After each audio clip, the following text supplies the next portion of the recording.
Let's listen in. We start. Pardon? Oh, we start off with the signing. We just witness. He's going to do that. And we just stand here. Witness. And witness. Your Excellency, Mr. Cyril Ramaphosa, Your Excellency, President Ursula von der Leyen, Your Excellency, President Costa, welcome to the signing ceremony of the two agreements. The first one will be signed by the Minister of Trade, Investment and Competition, Minister Parks Tau, and on the European Union side, Mr. Stefan Sejourné. May you please proceed to the table.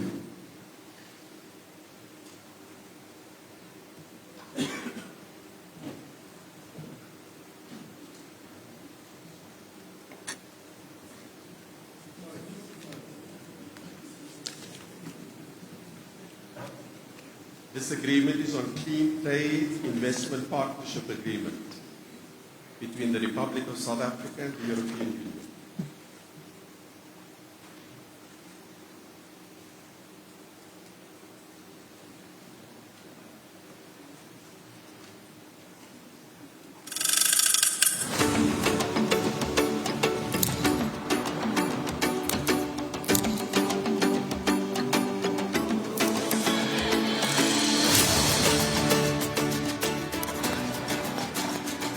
Of course, President Cyril Ramaphosa there, flanked by the EU institutions, Presidents Antonio Costa as well as Ursula von der Leyen. They are currently hosting that particular SA-EU summit. And we'll listen shortly as they start their conversations. Of course, we saw the representatives coming in to the country today as they are going to be attending the G20 Leaders Summit. Let's see and listen in as the President is about to address. On sustainable mineral and metal value to be signed by Minister Mantashe, the Minister of Mineral and Petroleum Resources. All right, so let's bring in Wandile as we watch over those visuals as those particular agreements are currently being signed, of course.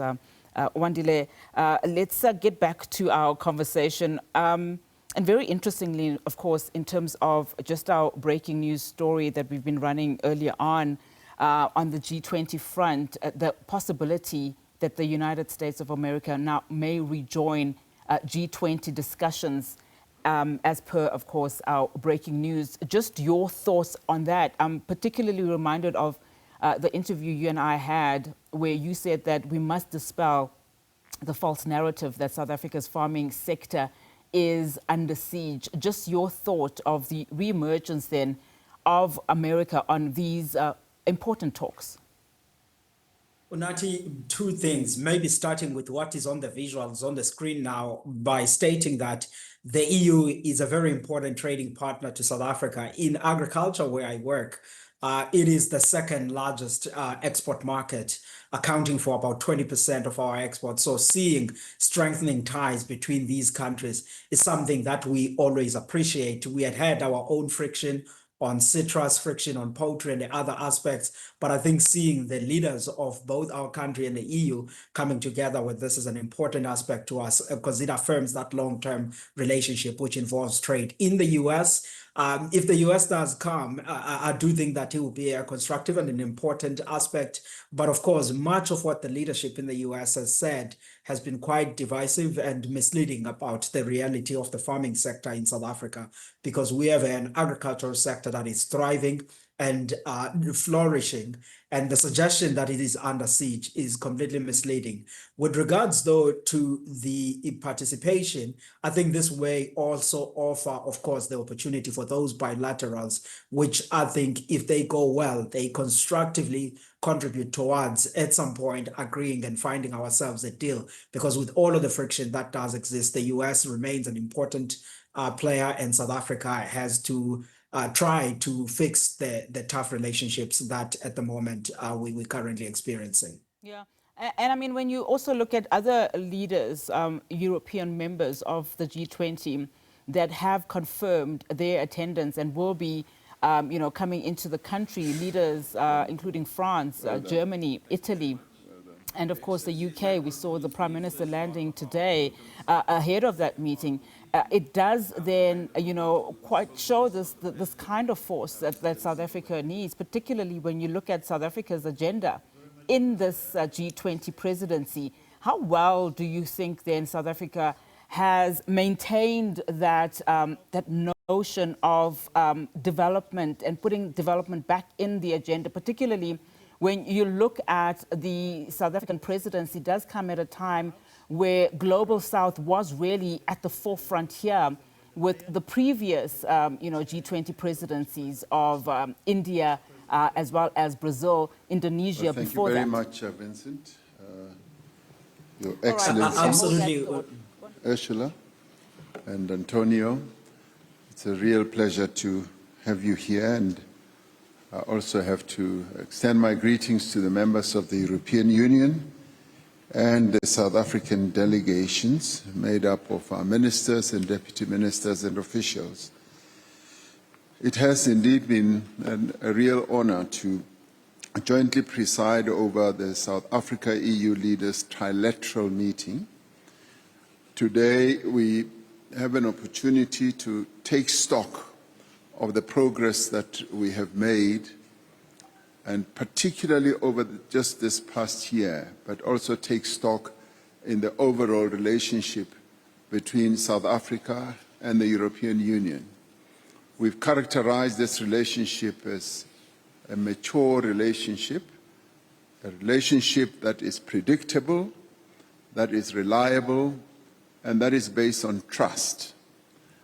And we are very pleased as South Africa to have a partner like the EU, and where we are able to discuss a variety of matters. Just this year alone, President von der Leyen was saying that we have met just this year 4 times. We met in Cape Town, and then we met at the at the United Nations. Then we met in Brussels, and we're meeting today. And all those meetings that we have held have been very productive. They have now produced the agreement that we have seen signing here. There are quite a number of other issues on which we are discussing that are in the pipeline, and these are matters of great importance to the two partners in this relationship. We have prioritized the transition to green energy, ensuring that this process is just and inclusive, but more importantly also safeguards the livelihoods of those who are most affected by the transition. We also have agreed on cooperation in the areas of critical minerals and support for green infrastructure, local vaccine production, and the pharmaceutical value chain. Now, all these are very important, not only to us as South Africa, but also to the EU. We have now successfully finalized a clean trade and investment partnership. This is a really unprecedented agreement for us, but the more other exciting one is the Memorandum of Understanding on critical minerals. It is actually quite instructive that it has been signed by Minister Mantashe, who is the Minister of Mineral Resources and Petroleum. Now, as he sat there, I was looking at him like 40 years ago when I knew him. He was a mine worker, worked on the mines underground, digging up all those minerals. And he became the leader of the trade union of those mine workers that he was part of. And now he's a minister signing an agreement on critical minerals. Now, this is history-making, absolutely history-making. Now, you may recall Nelson Mandela in his book when he said, We want to create a country where the son of a shepherd, cattle shepherd, can rise to become president of a country. He was talking about himself. Now, today we witness how a mine worker who worked underground in a mine today can sign an agreement with Europe, with the European Union, on critical minerals. But the substance of that agreement is what is important. It is important to note that we are signing an unprecedented agreement. We've never really fully signed such an agreement where two partners agree that we are no longer going to rely on extracting minerals only. We will want to extract those minerals, have them processed at the point of extraction, add value to those minerals so that South Africa begins to move up the value chain of beneficiation. That is the unprecedented nature of this agreement.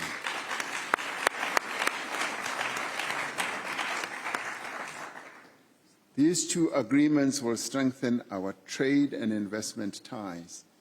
They will provide a platform for regulatory cooperation and identification of strategic projects, especially in green hydrogen, clean technology, and the critical raw materials. In October, I visited Brussels to attend the Global Gateway Forum at the invitation of President von der Leyen. It was the very first time at the EU offices. They have these massive offices that I had never seen before. I was so impressed, and I was tempted. If I was a thief, I would have wanted to steal that building and bring it to South Africa. At that forum, President von der Leyen announced an increase in the value of the EU Global Gateway investment package for South Africa, so that it now totals closer to 12 billion euros. The package includes support for just component of our energy transition through the reskilling and job creation, as well as support for connectivity and digital infrastructure. We successfully launched a bilateral energy dialogue in September, which will support our just energy transition.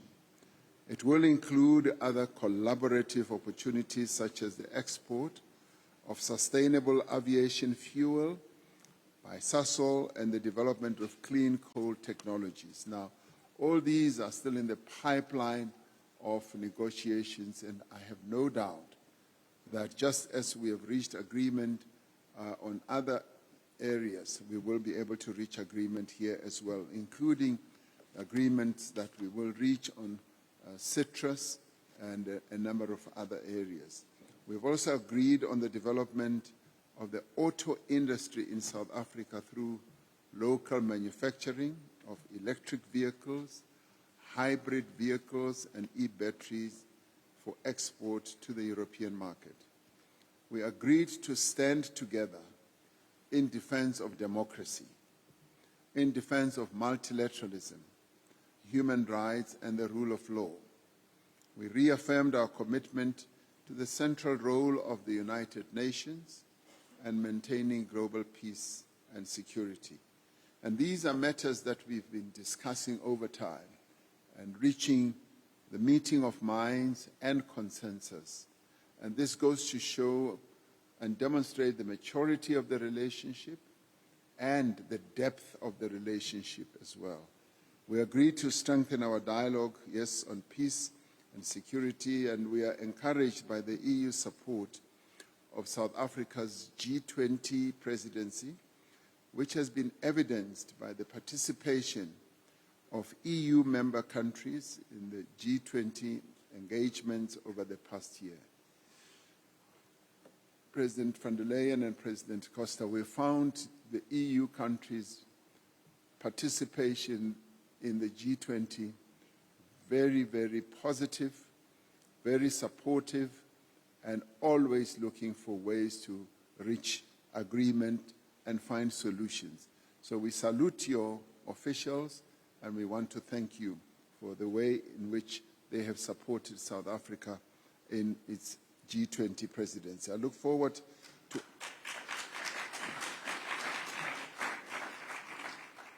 Thank you for that. That was nice.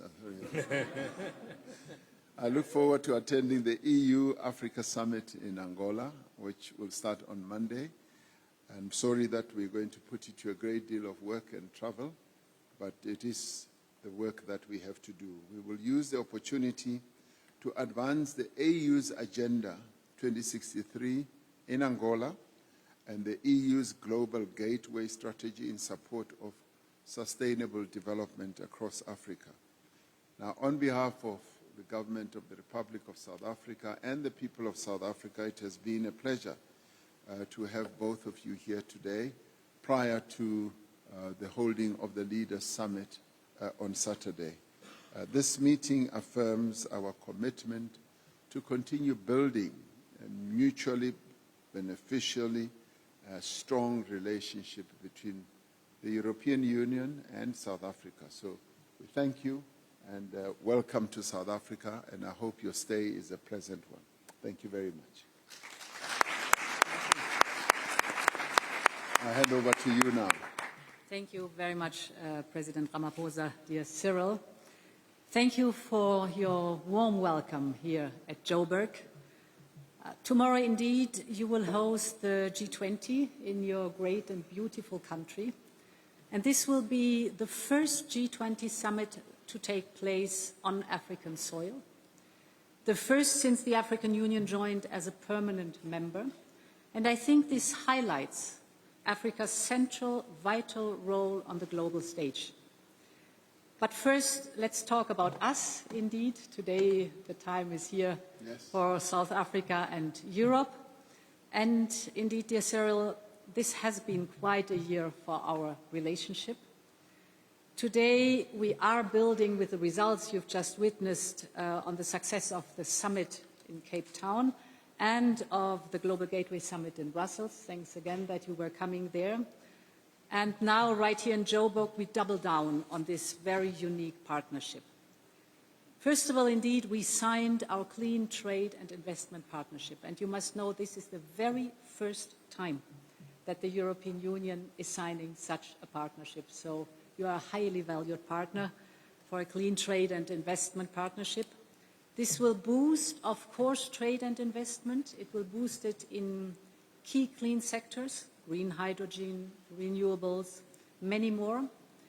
And for the first time, we will discuss regulation, we will discuss trade barriers and security of supply under one framework.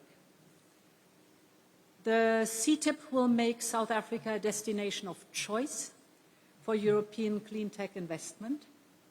It will also broaden our cooperation on skills, because we all know that technologies are only as good as the people operating them. So skilling people, upskilling is the most important part here.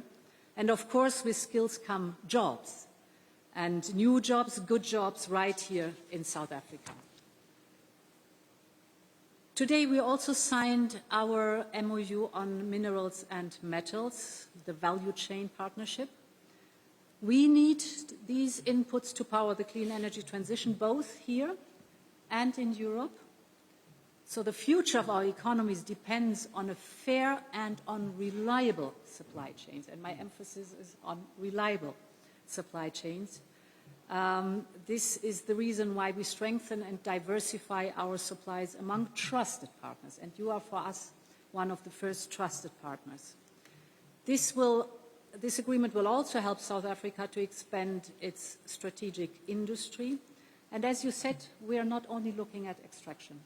For us, it's very important that we are looking at the whole value chain, at the locally added value, because this brings local jobs. And for us, this is the meaning of a sustainable partnership over a long time and a trusted partnership. And today, indeed, at the airport, I met the Minister for Mining. You received me there, and we were discussing that. And when I said, for us it's important not only the extraction, but the processing locally, and the added value locally, and the jobs locally, you said, okay, because you said that, and this is so, I will come this afternoon to sign the agreement. And I was happy that you were here.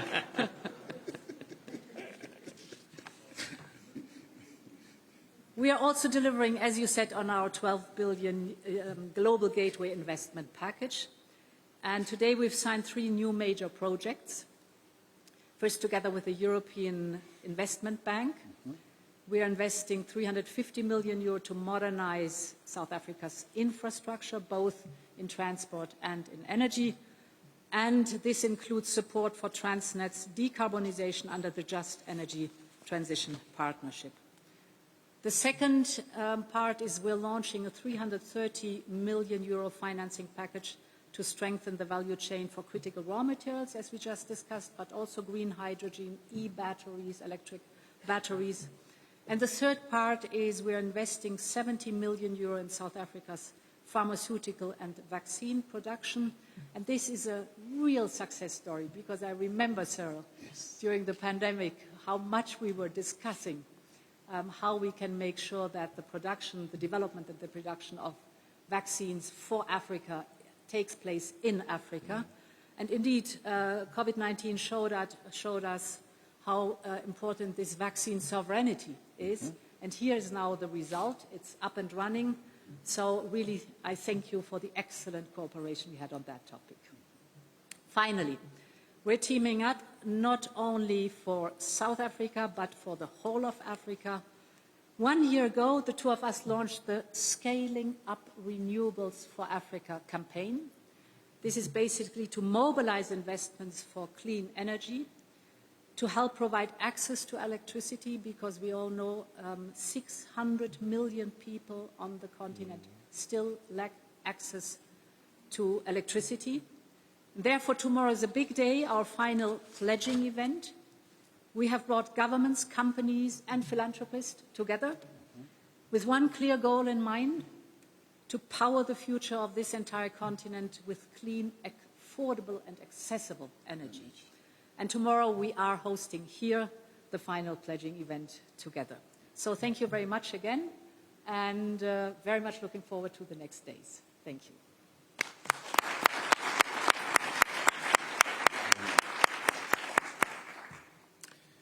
Mr. President, dear Cyril, dear Ursula, first of all, I would like to congratulate the South African authorities and the Commission for the work that you have been since our summit 8 months ago in Cape Town. It's very impressive, the capacity that you show to translate in concrete projects what we have agreed and our ambitious common partnership. My second word is to thank President Ramaphosa and South Africa for their very strong global leadership. We are living in the multipolar world, and in this multipolar world, we need to engage and to strengthen the relationship between the different poles of this world. And Africa is a very important, is a key continent for the future of our world, and of course South Africa as a leading position in this continent. And the G20 meeting is a great opportunity to gather people from all around the world to come here and to sit at table, to discuss, to listen each other, to bring new proposals, to try to tackle the global challenges that we need to face together, because the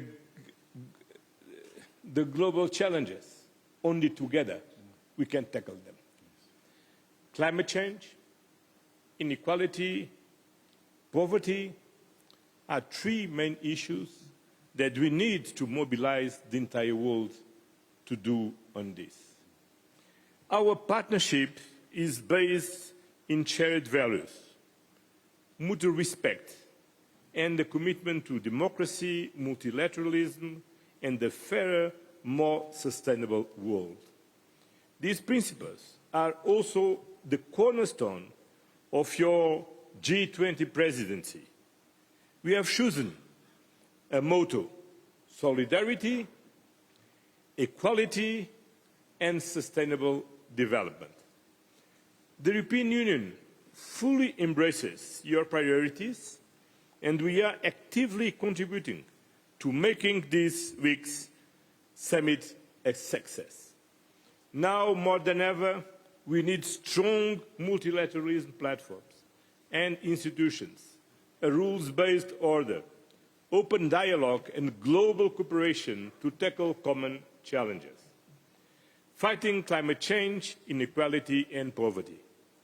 By upholding the Paris Agreement, the United Nations Sustainable Development Goals and the Pact for the Future, engaging in the reform of the international financial institution and in the reform of the United Nations to reflect the world of today, because the world of today is not anymore the world of 1945.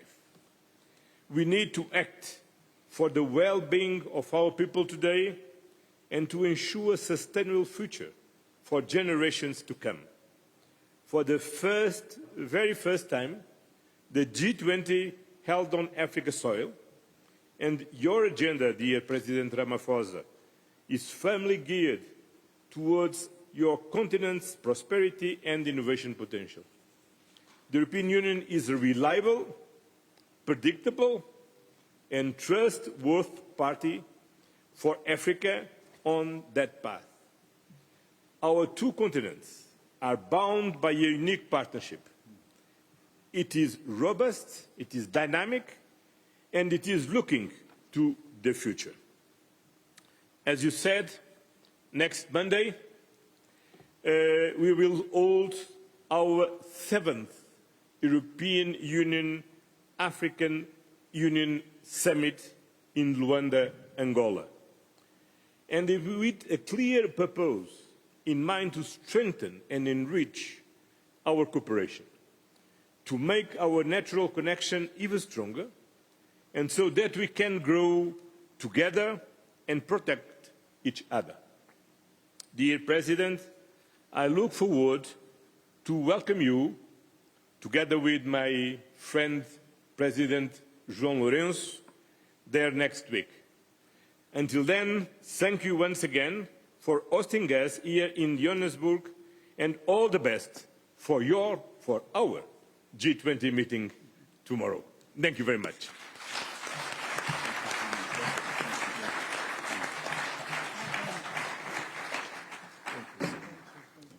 Thank you very much, Your Excellencies. We will now open the floor to questions. However, due to time constraints, we're only limited to 2 questions, I'm afraid. We'll start with Henry.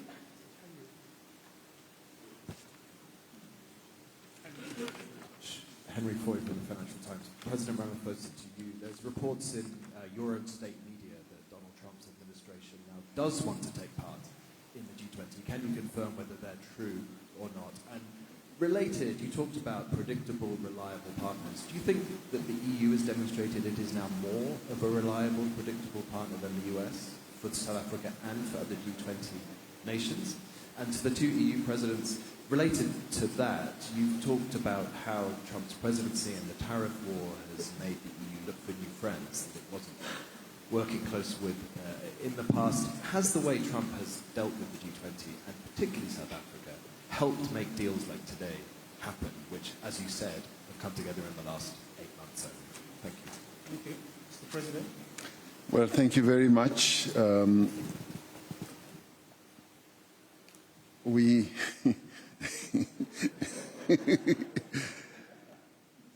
have received notice from the United States, a notice which we are still in discussions with them over, about a change of mind about participating in one shape, form or other in the summit. So the discussions are still ongoing This comes really at the late hour before the summit begins, and so therefore we do need to engage in those types of discussions to see how practical it is and what it finally really means. In a way, we see this as a positive sign, very positive, because, as I've often said, boycott politics never work. It's always best to be inside the tent than being outside of the tent. The tent is the G20. All countries are here, and the United States, being the biggest economy in the world, needs to be here. So it's pleasing to hear that there is a change of approach, and so we are still discussing how that will manifest.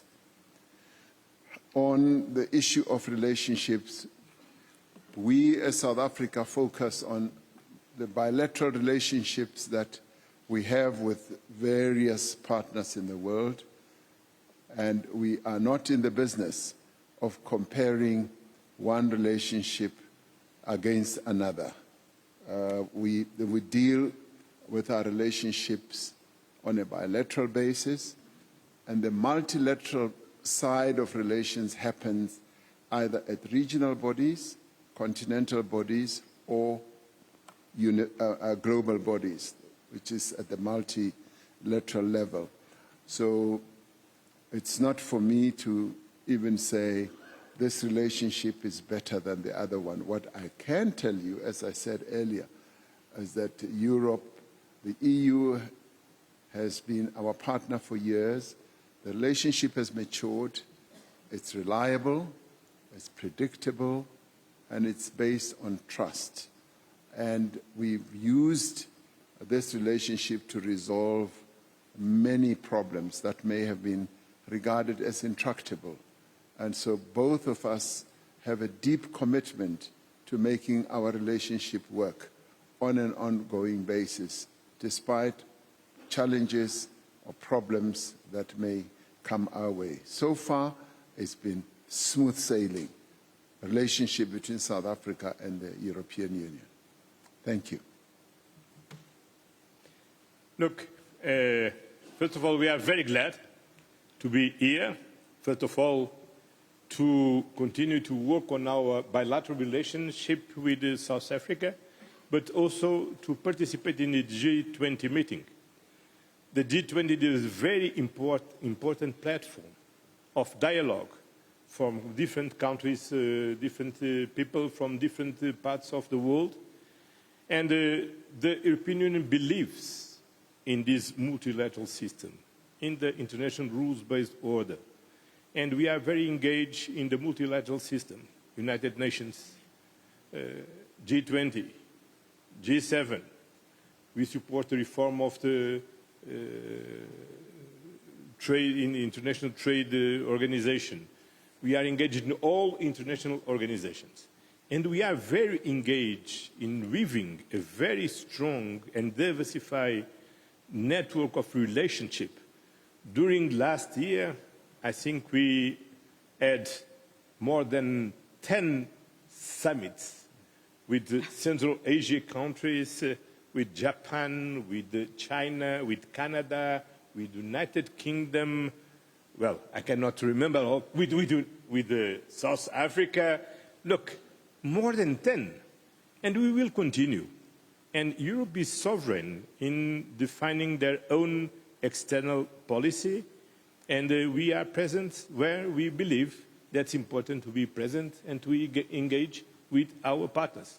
With those who are friends, with those who are allies, and also with those with which we have problems, because the only way to solve problems is to talk about it. I can add to what Antonio just said.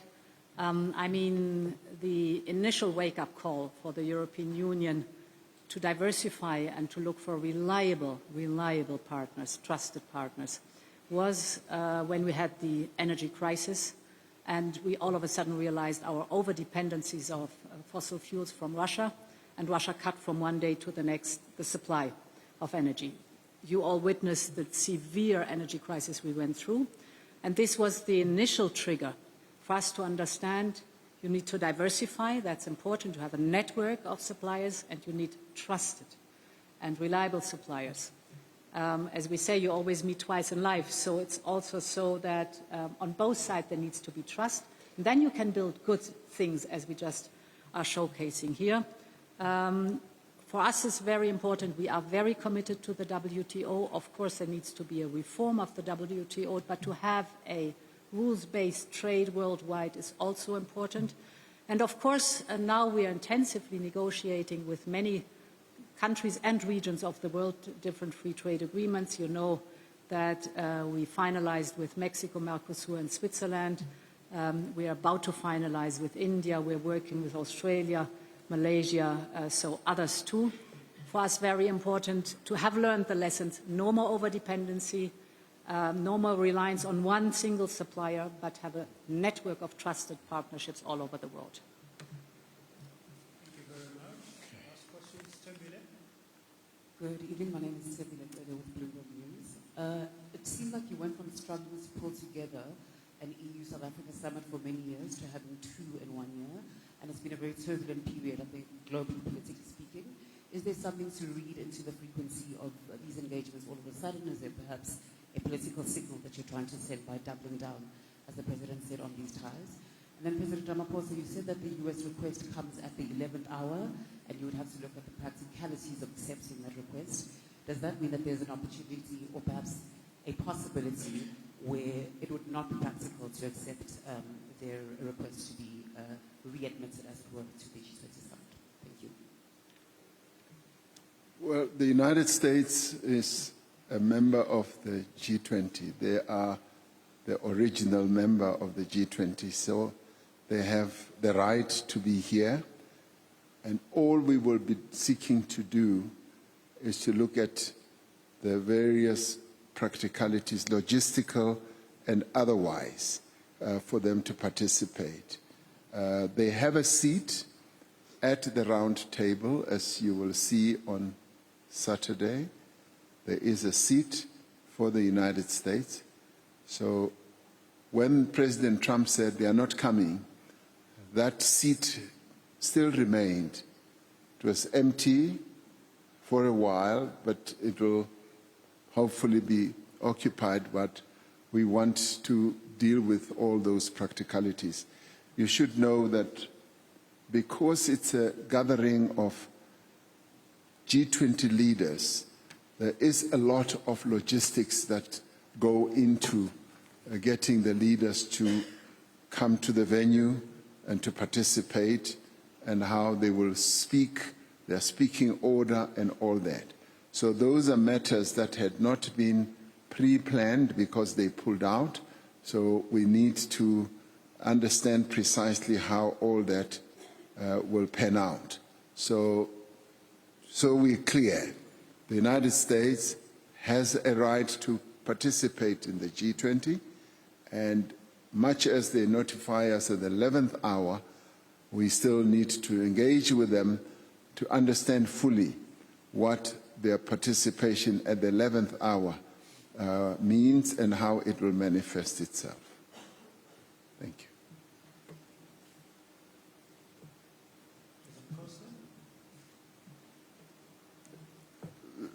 He'll tell you that very little to say. I think the President Ramaphosa said everything. Thank you very much.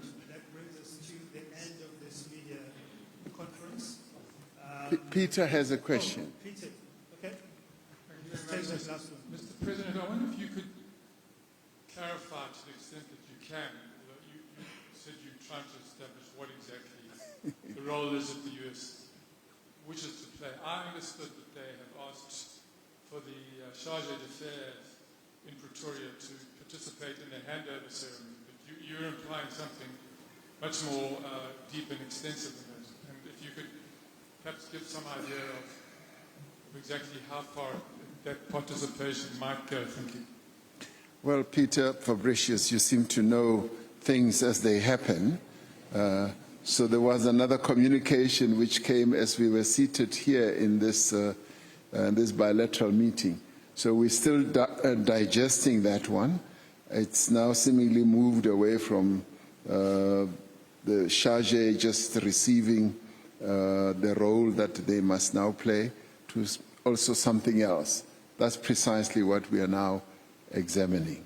You tend to know too much, Peter. Thank you very much, Your Excellencies. Your Excellencies, if I may ask you to please remain there and just indulge me for a moment.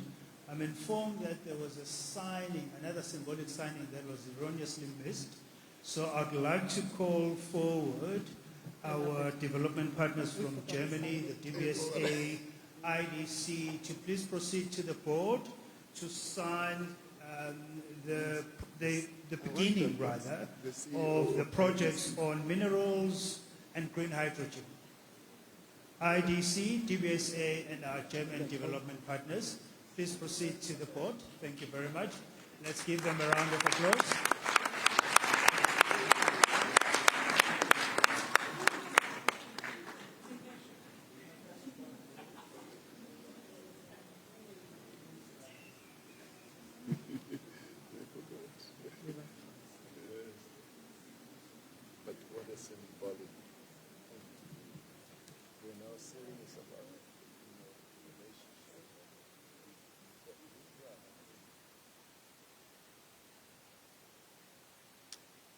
Thank you very much. A final round of applause. Thank you very much. Your Excellencies, ladies and gentlemen, this brings us to the end of this media briefing. You may take leave of us. Thank you very much. Thank you, ladies and gentlemen.